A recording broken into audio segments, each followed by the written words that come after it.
خلبانی ایرانی که با مهارت بی‌نظیر خودش تونست در اوج آسمان و در بحبوحه جنگ 11 هواپیمای دشمن رو یکی یکی منهدم کنه و لقب موفق ترین خلبان جنگنده F-14 در جهان رو به نام خودش ثبت کنه. خلبان جلیل زندی، قهرمان گمنامی که اسمش روی هیچ خیابون یا کوچه‌ای نیست، اسطوره ملی که گرفتار سرنوشتی غم انگیز شد.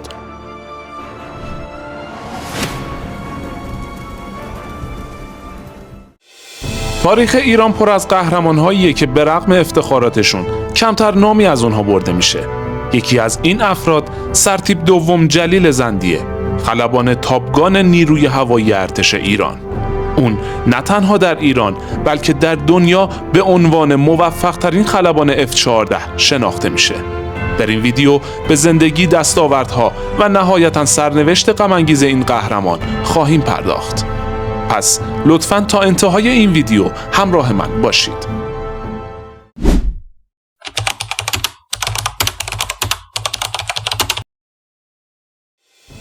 جلیل زندی در سال 1347 دیپلم خودش رو گرفت و کمی بعد برای ورود به دانشگاه پهلوی شیراز آزمون داد و در رشته مهندسی کشاورزی پذیرفته شد.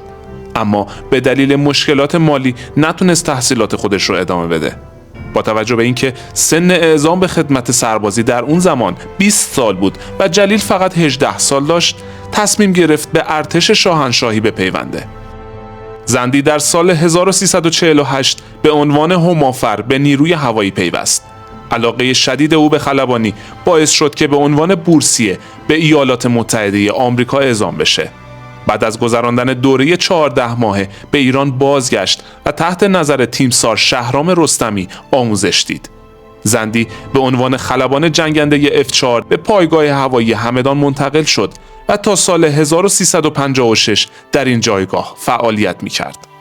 در سال 1356 زندی برای گذراندن دوره خلبانی F-14 در آمریکا انتخاب شد. بعد از اتمام دوره فعالیت خودش رو به عنوان خلبان تامکت در پایگاه 8 شکاری اصفهان ادامه داد. همین امر باعث شد اون به یکی از ماهرترین و متبحرترین خلبانان نیروی هوایی ایران تبدیل بشه. در نخستین روز جنگ ایران و عراق، هنگامی که هواپیماهای عراقی فرودگاه مهرآباد رو بمباران کردند، او برای دیدن بستگانش در تهران به سر می برد که با شنیدن خبر بمباران به اصفهان بازگشت.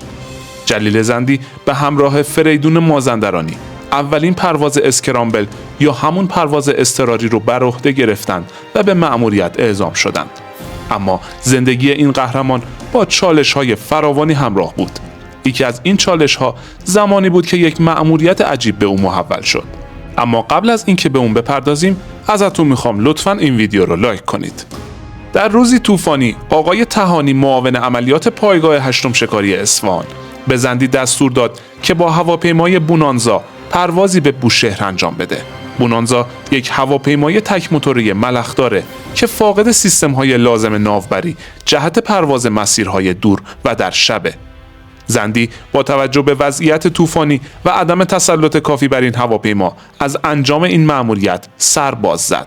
گزارش کتبی زندی به فرمانده وقت پایگاه 8 شکاری یعنی عباس بابایی رسید. در نهایت به دلیل مدیریت غلط بابایی و عدم درک درست از اتفاق پیش آمده باعث شد که زندی به جرم تمرد از دستور با وجود دلایل موجهی که برای این کار داشت دستگیر و به 10 سال زندان محکوم بشه. در زندان جلیل زندی همچنان بر درستی تصمیم خودش پافشاری می‌کرد. این موضع‌گیری باعث شد که حکم او به اعدام تغییر پیدا کنه. حکمی که موجب بهت و حیرت همه شده بود. باورش غیر ممکن بود قهرمانی که تا پای جونش از مرزهای کشور محافظت کرده حالا به اعدام محکوم بشه. در اون زمان خلبانان پایگاه 8 شکاری با نوشتن نامه‌ای از مقامات بالاتر تقاضای آزادی اون رو کردند.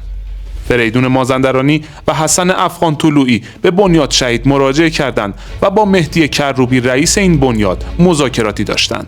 کروبی نیز این موضوع رو با آیت الله خمینی مطرح کرد و در نهایت آیت الله خامنه‌ای رئیس جمهور وقت دستور آزادی زندی رو صادر کرد و زندی پس از 6 ماه از زندان آزاد شد.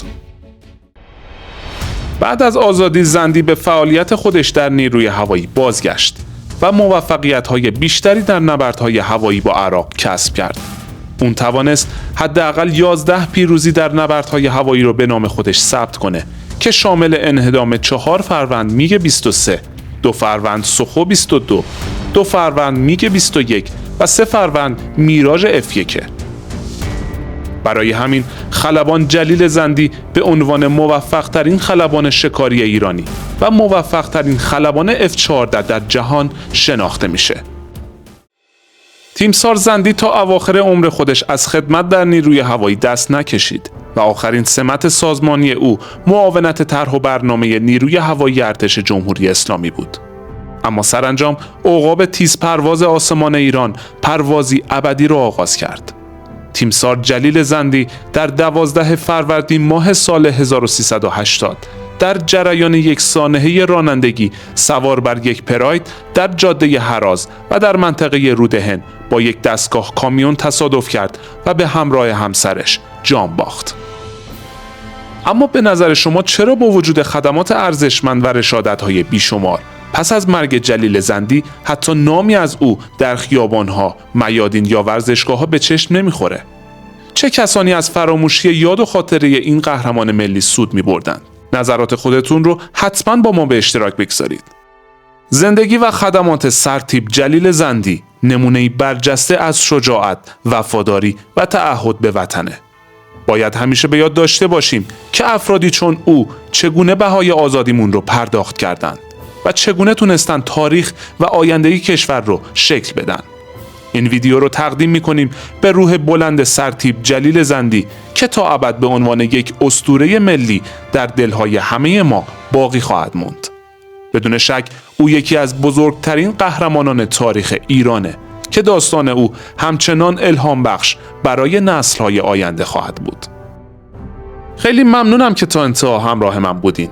لطفاً برای دیدن ویدیوهای بیشتر کانال رو سابسکرایب کنید و زنگوله رو هم بزنید تا ویدیوهای جدیدمون رو از دست ندین.